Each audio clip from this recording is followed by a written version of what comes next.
Hi, I'm Caesar with TrueU, and it looks like you made it to Module 2 with the functional movement piece.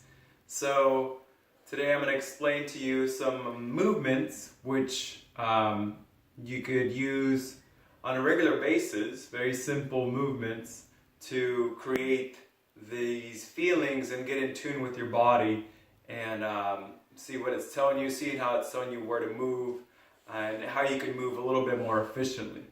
So yeah, that's what we mean by functional, where it could translate to the daily activities you do outside of your home.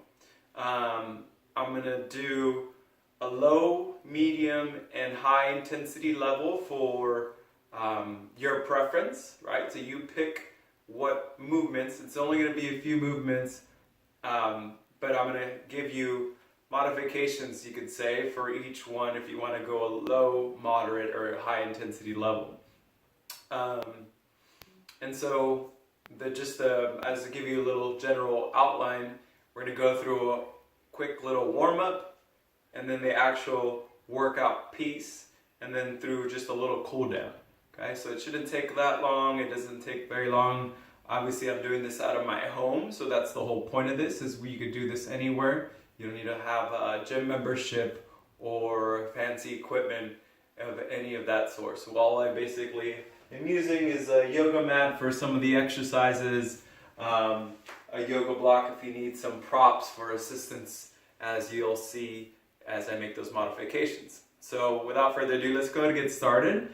And we're going to start off with just a little bit of static stretching, meaning stretches while holding it in that pose, right? So first, I think it's a really good idea to ground down with a couple deep breaths. So let's go ahead and take 3 deep breaths on your yoga mat in child's pose.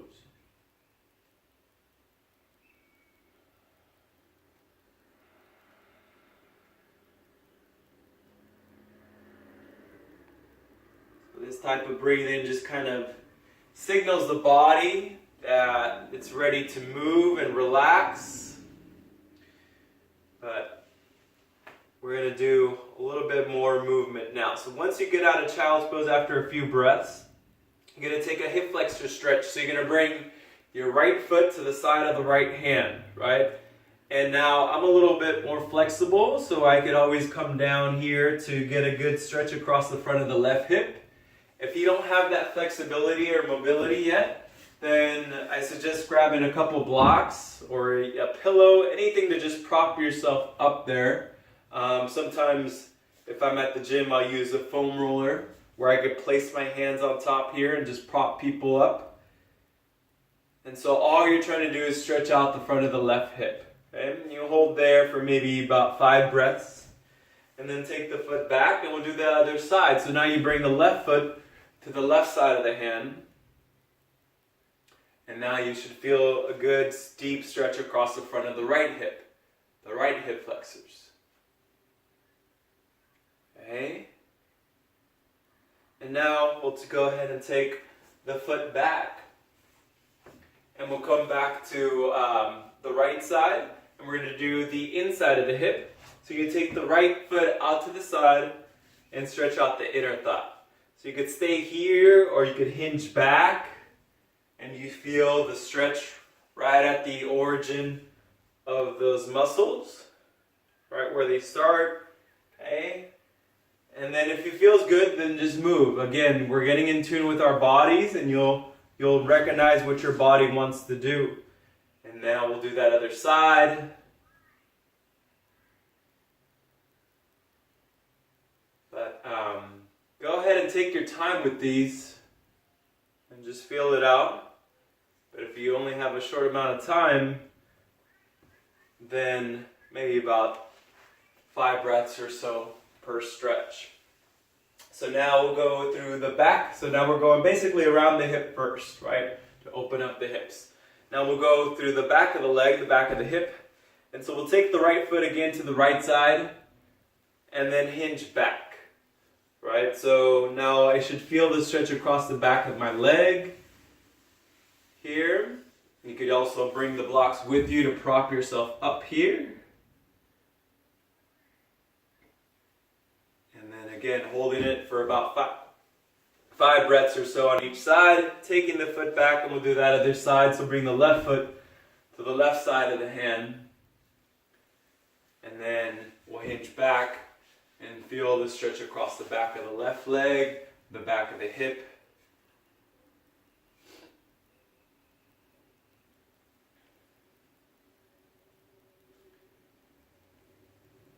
Good. And now we'll take the foot back. Okay. So those were more of the higher. We could do the pigeon pose for the back of the hip, right? To get a little bit more of the back. So you go across and then hinge forward. Okay. That might be a little bit more advanced, or people that have more flexibility. So you could also do this in a figure four. So I'm just gonna lay this way so you can see me.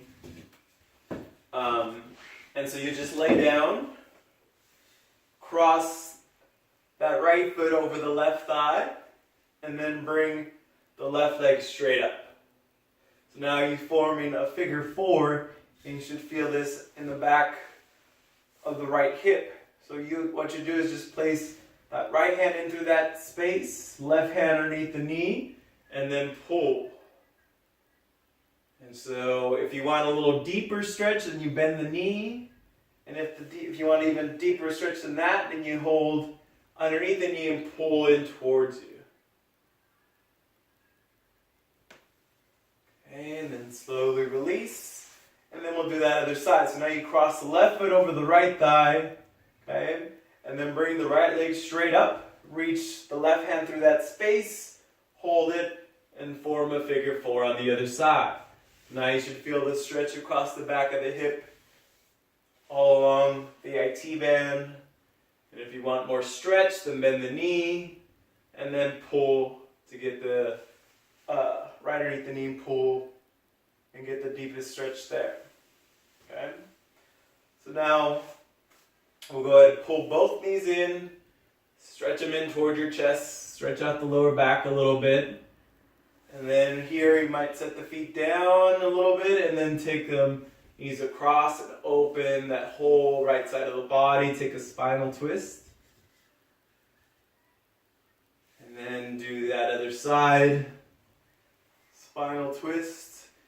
You want to keep these shoulders down and just let the muscles that surround the spine stretch. And then we'll go ahead and bring them back in the middle.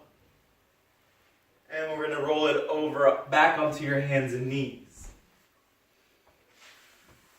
So from right here, we'll go ahead and just kind of wiggle out the fingers, get the arms ready. Plant the hands down onto either your mat on the floor, okay? And I'm just going to step off the mat and press back into a down dog stretch. Now this might feel really good to walk out your dog, just to stretch out the calves. And then go ahead and spread the feet out wide, and we'll walk the hands all the way back toward your feet so that your hands are right underneath your chest and shoulders. And we'll hold it there with the head heavy, with the knees soft, and then you might fold down into that deep forward fold and get a really good stretch across the back, the hamstrings. And once we're done, we're going to go ahead and slowly roll it up. Rolling those shoulders back again. And now swinging those arms across. And now we're really loosening up the upper body. Okay, now we'll swing those arms up and down. Let's swish them down. Maybe we go about 10. Okay, and then go arms across again. This time we'll keep the palms facing up. Just so you feel a good stretch across the chest, the shoulders, waking up those wrists.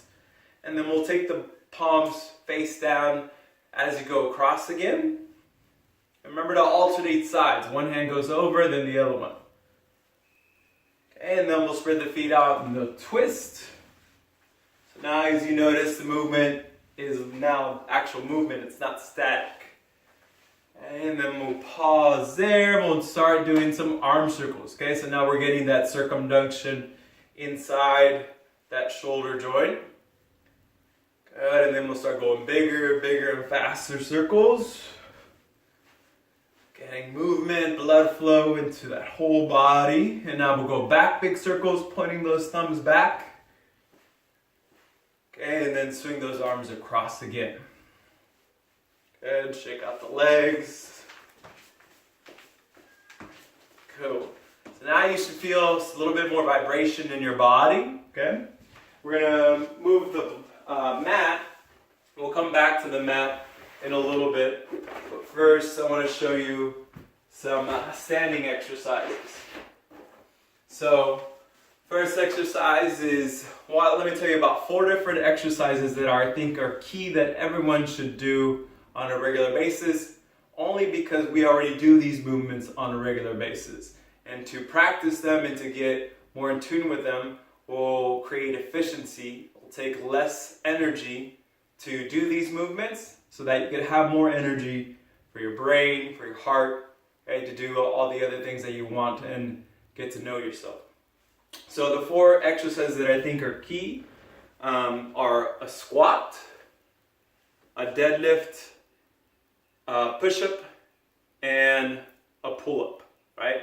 So I'm going to demonstrate the first 3. The pull-up, I don't have a bar here to pull myself up, or you could always do this at a park, right? So I'm going to go over the first 3 now. So a squat, okay? Now I'm going to come back here so you can see my feet. And a normal, simple body weight squat, okay? You're going to have your feet a little bit wider than the width of the hips, okay? Your toes are pointing slightly out so that your kneecaps could track with those big toes, right? They're going in the same direction. Okay? And that gives us that hip flexibility if we have a little wider base of support. Okay? So now you make sure that the balls of the feet and the heels are grounded to the ground. You're going to take a breath in as you squat down here, and then breath out as you come back up. Okay? So the squat's super important.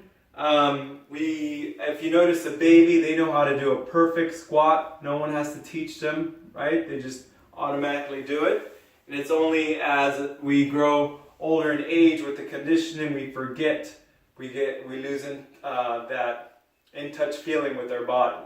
So taking that breath in basically is tightening up your core, right? It's surrounding those muscles of the spine to keep it stable in order for you to be doing this movement, okay? So that's the first, I would say that's a low intensity. Medium intensity, we go up onto the toes, right? And you're adding the calves now and coming all the way up. So maybe dropping the hands and coming up to the toes. Okay? And then the high intensity we're doing a jump squat. So landing soft as you squat and hop and jump.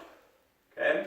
So I would suggest doing at least 15 repetitions, so 15 times, 15 squats per, or just 15 squats for this one. And now we're going to switch it over to the deadlift. So the deadlift is like doing a halfway lift if you do yoga. And I'm going to turn to my side so you can see my back, right? So now a deadlift can be done many ways with the stands of the feet, okay? But for right now, we're going to do about the same stance, just a little bit wider than hip width apart. Toes are slightly pointed out, just so it tracks with your knees. And now it's like, you want to think of this as looking over a cliff, right? If I'm looking over a cliff, I want to keep my base of support, especially on my heels, back here. And I'm looking over, my knees do bend, right? Most people think that a deadlift, you're supposed to have your straight legs, but that could put a lot of pressure on not only your knees, but your back, okay? So now, we hinge forward like we're looking over a cliff until my back is parallel with the ground, right? And now I can hang my hands here and then come all the way up, okay? So practice doing that hinging at the hip, looking over the cliff, and then bringing it back up. So breath in as you go down, breath out as you come up. Breath in on the way down, look over the cliff, breath out. Okay? And now for all of these exercises, it still involves the core with the breath. The breath is part of your core, right? It fills in that space to tighten up those muscles around the spine in order to keep you nice and stable. Okay? We'll do one more for this. Remember to do, I apologize. I would say that was the low setting. Say medium setting. You can start adding some weight to you. So right now I'm just going to grab the blocks, right? So you're going to drop down, okay, and that's how you add weight. You always want to keep weight close, we call it, to your center of mass, so your center of gravity, which is right around your solar plexus for most of us. So breath in, breath out, okay, that's how you hold the weight. Higher intensity, okay, I would say to do the clean pull. So your same position, drop down, but this time you pull up and come up on those toes.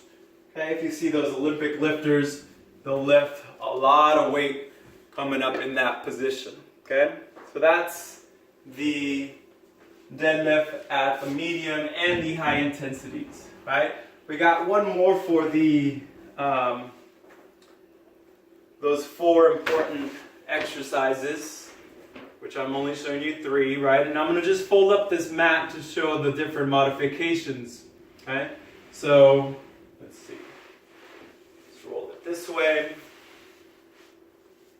And now for the push-up, right?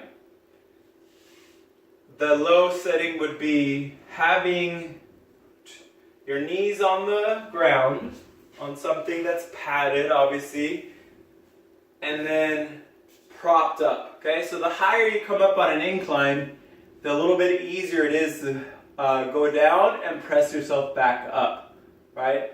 So if I were to do this at the edge of a couch or something that's stable, right? You don't want to be pressing against a table that's not propped against a wall or something like that. So I'm going to show here up on the blocks on how to do that low intensity push-up. So you have your hands on the blocks, okay?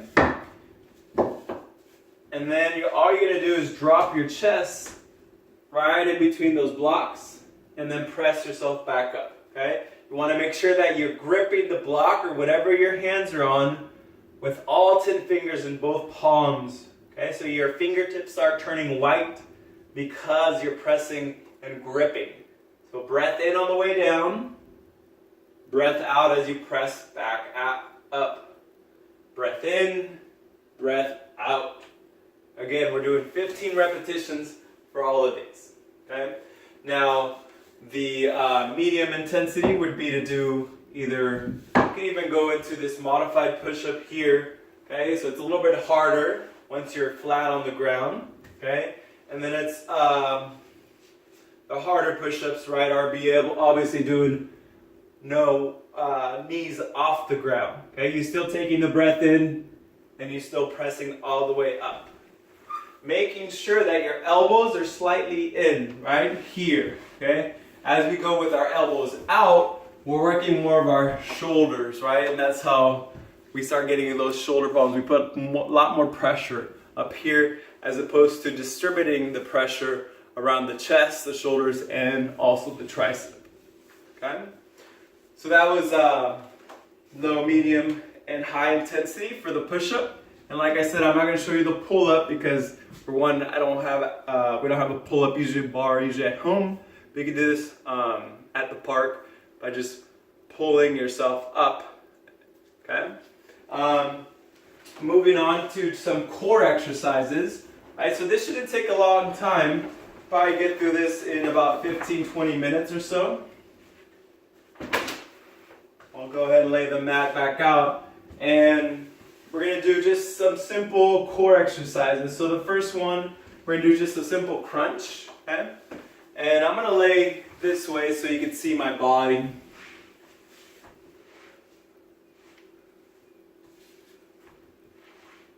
Okay, Okay? And all we're going to do is have your feet flat on the ground. And your hands are going to go back behind your ears. Okay? And now once my hands are back behind my ears, I'm going to take those toes up. So the elbows are going to stay out. You're going to come all the way up to a crunch. The heels are down on the ground. You exhale on the way up. And then inhale on the way down.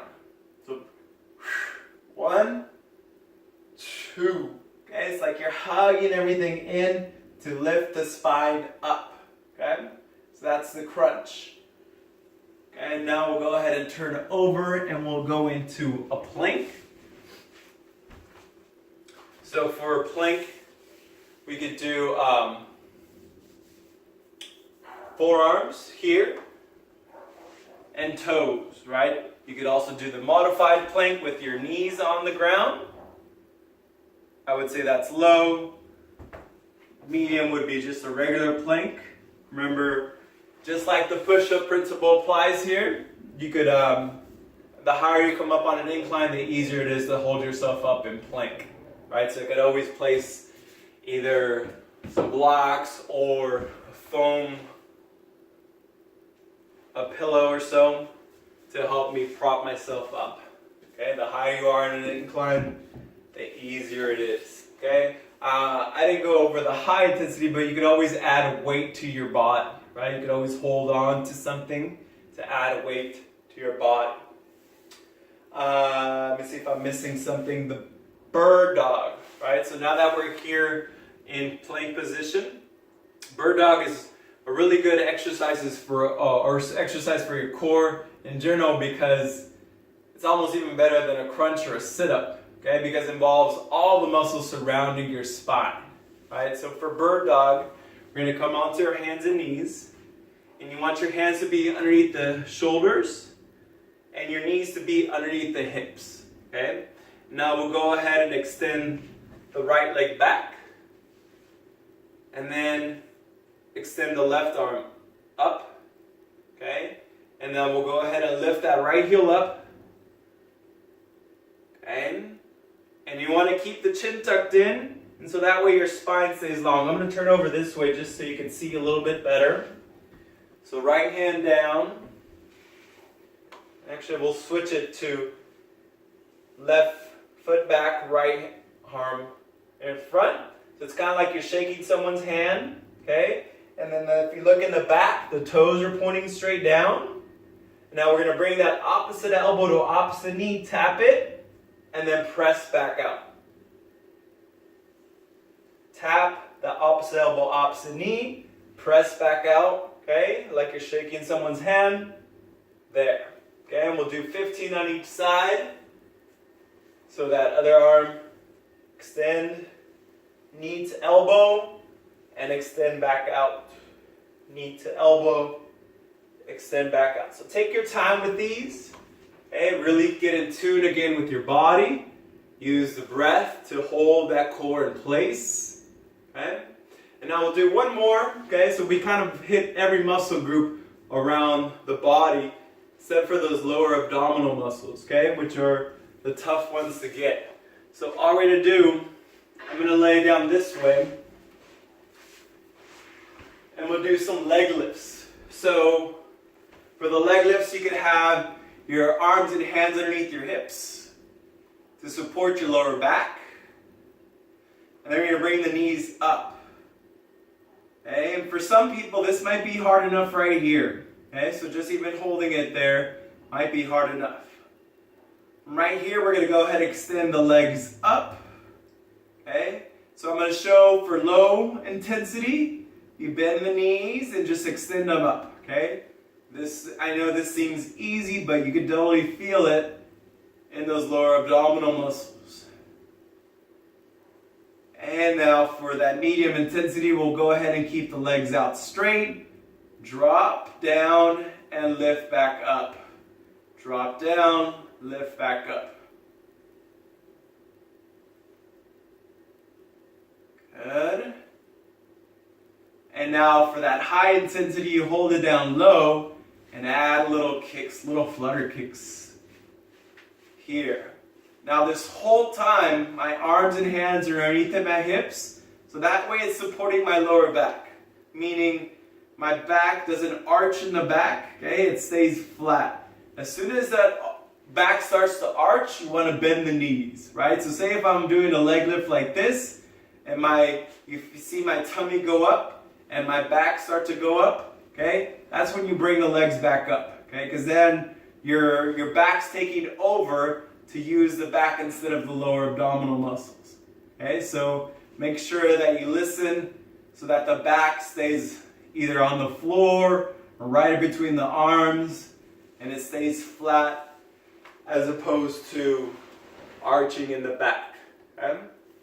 So those were some really simple exercises that you can do on a regular basis. And now we'll just go through a quick little shake out, cool down type of stretching, because that's what you want to do at the end. Okay? You don't want to just abruptly stop everything and not let blood flow move, okay? So for the cool down and stretching, okay, I usually like to kind of end the same way I started. So we're going to come from child's pose, right? Especially after doing those leg lifts, it feels really good to do a child's pose and stretch out the back. So take a few breaths in child's pose.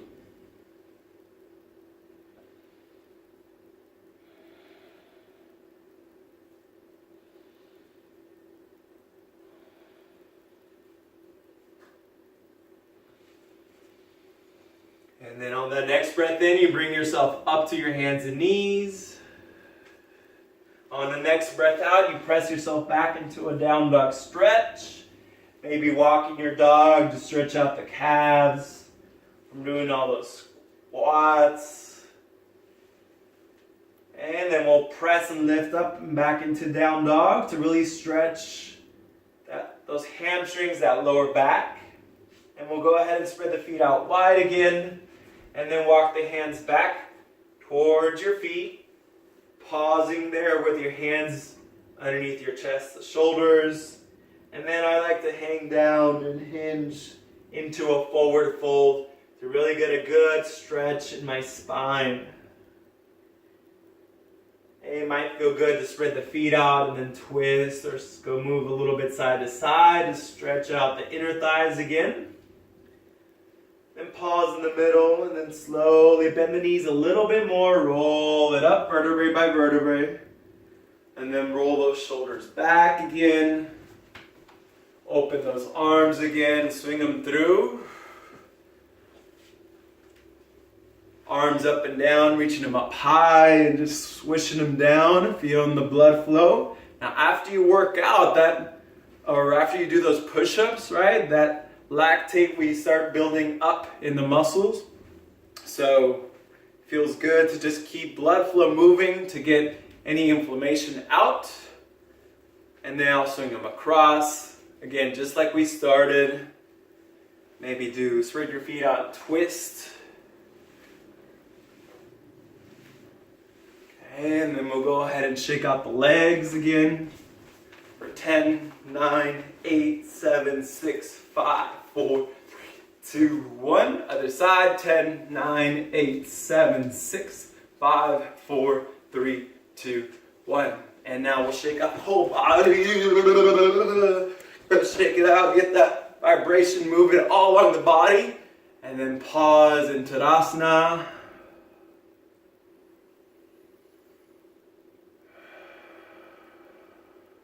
Or bring your hands to your heart.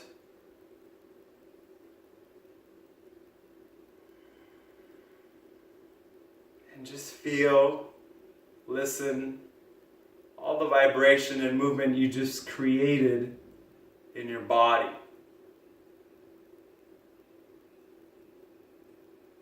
Learn to appreciate that you have this pharmacy within your body to change the feeling of whatever it is you're going through. Thanks. Have a good day.